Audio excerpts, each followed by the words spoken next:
পাখি কিচেনে আপনাদের সকলকে স্বাগত।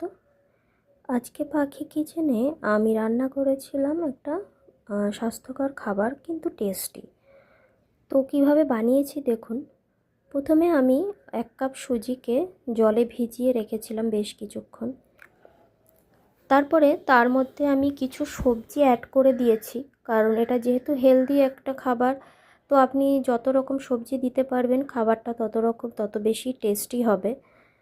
তো সেই কারণে আমি এটা সকালের ব্রেকফাস্টেই বানাবো বলে আমি তাই এর মধ্যে দিয়েছিলাম একটু গাজর কুচি, বিনস কুচি, লাল আলু কুচি, একটু টমেটো কুচি, কাঁচা লঙ্কা কুচি, তার সঙ্গে লবণ আর গোলমরিচের গুঁড়ো, একটু সামান্য পেঁয়াজ কুচিও দিয়েছিলাম।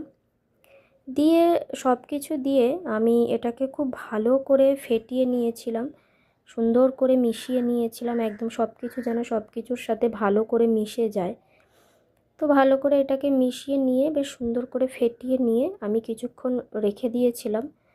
রেখে দেওয়ার পরে আমি এর মধ্যে একটা ফ্রাইং প্যানে সামান্য তেল, মানে এটা যেহেতু তেল কম দিয়েই তৈরি হবে, তো আমি খুবই সামান্য তেল দিয়ে আমি এটাকে বানাবো বলে ঠিক করেছিলাম।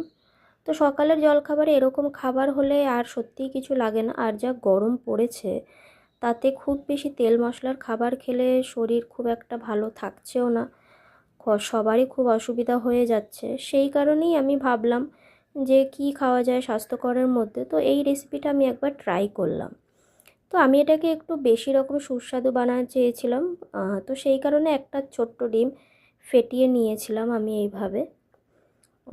তো এরপর আমি কি করেছি, ফ্রাইং প্যানে আমি সামান্য তেল দিয়েছি, দেখুন এই জাস্ট অল্প একটুখানি তেল দিলাম। এই তেলটাই আমি চারিদিকে, ফ্রাইং প্যানের চারদিকে সুন্দর করে ঘুরিয়ে ফুরিয়ে নিয়ে নিয়েছি একদম দারুণ করে। নিয়ে এরপর আমি 1 হাতা ব্যাটার এর মধ্যে দিয়ে দিলাম। ফ্রাইং প্যানটার মধ্যে চারিদিকে তেলটা এইভাবে ছড়িয়ে নেওয়ার পরে 1 হাতা ব্যাটার আমি এর মধ্যে দিয়ে একটু চাড়িয়ে দেব, যতটা দেওয়া যায় হাতার পেছনের ইয়েটা দিয়ে আমি একটু চাড়িয়ে দেব ঠিক এইভাবে।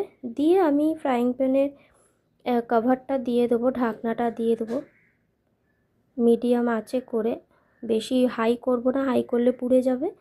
মিডিয়াম আঁচে দিয়ে করে নিয়ে একটা সাইড হয়ে গেলে অন্য সাইডে একটু ডিমের গোলাটা লাগিয়ে চামচ দিয়ে, দেখুন এইভাবে লাগিয়ে ডিমের গোলাটা লাগিয়ে এপিট ওপিট করে আমি ভালো করে ভেজে নেব। দেখুন এটাতে আমি ডিমের গোলা হালকা করে দিয়েছি, দিয়ে এরকম ঢাকা দিয়ে দিয়ে আমি ভাজবো।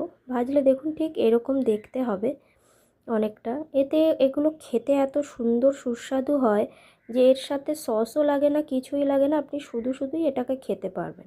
একবার বানিয়ে দেখবেন, অনুরোধ থাকলো। ধন্যবাদ।